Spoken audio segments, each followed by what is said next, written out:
just before 2 a.m. on this Monday morning, the beginning of a new work week. Just hours away, you are looking at a New York City skyline picture. It is forever changed. When you have a guy that, you know, you can get back to his family and get him back, that's makes it all worth it. And that makes the years of sacrifice seem worthwhile. We've been told by EMS to expect as many as 500 more casualties as they start to go through the rubble. We just don't know when that's going to start. So, in many ways, the worst might be still to come. The worst is we just don't know when the worst will be. Anybody who wants to stay in the hospital, to stay nearby, or has to stay in the hospital because they can't, can stay here. You're going to make sure that you have an adequate number of rested staff.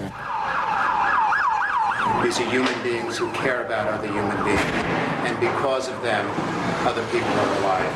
And I think that this is a wonderful story that has to be told during this time of tragedy.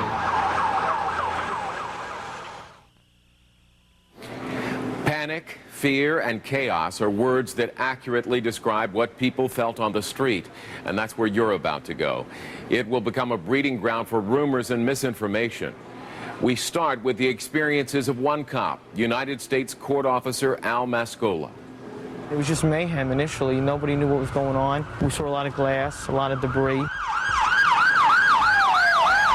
Sergeant Mascola rushes up 51 stories to aid in the rescue. And we noticed on the way up that several floors were on fire. The entire New York City subway system has been shut down now, so we have a lockdown above ground, as you said. And as we were going up, of course, people were coming down. Hundreds and hundreds of people were coming down.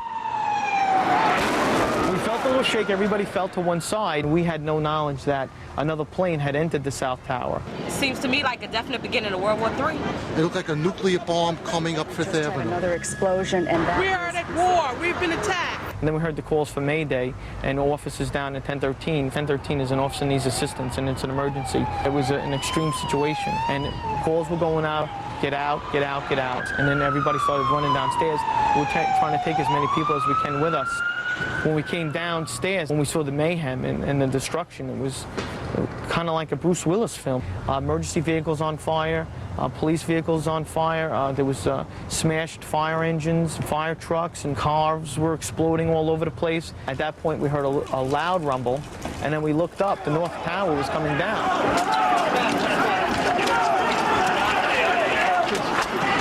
No, the whole left tower is no more. Look. There is no left tower anymore. We were just standing here, and all of a sudden, the whole left tower just collapsed, like sawdust. And if you look down there, it's just one big, huge dust cloud. And we saw a little alcove. I knew that it was cover, and we needed cover because I knew the impact. I was unsure whether it was going to fall on us, but I knew the impact was going to push us down the street. And it would say 30 seconds later, the world just went black. And at that point, everybody was scrambling to breathe. There was no daylight at all. It felt like you were sucking in pieces of a couch. That's how much stuff was in the air. I tried to breathe through my T-shirt. I tried to breathe into my arm, but it was just no good. There was no breathing available. But Sergeant Mascola manages to cheat death. The only thing that saved us, actually, we were all laying down. We lost communication, and somebody was yelling, "Follow my voice." And it was a fireman, kind of a beacon of hope, and he yelled out, "If you can hear my voice, come to me." So we crawled through the muck, and we couldn't breathe, and we're thrown up, and we got pulled into a bagel store. And people were there waiting for us, and they poured water on us, and people began to cough up the material that they had breathed in, trying to get breath. If what happened to the second left tower, the right tower, the same thing is going to happen. The right tower is still standing, but what happened to the left tower? They can't get up there and stop that fire. That whole same thing's going to happen to the right tower. Maybe in about half an hour, an hour.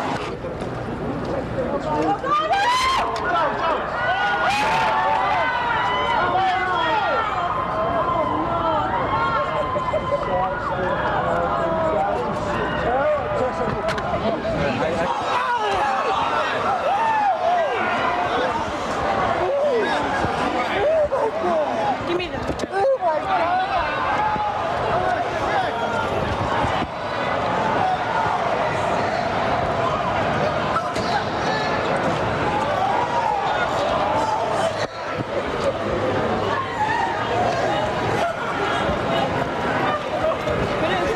building just fell.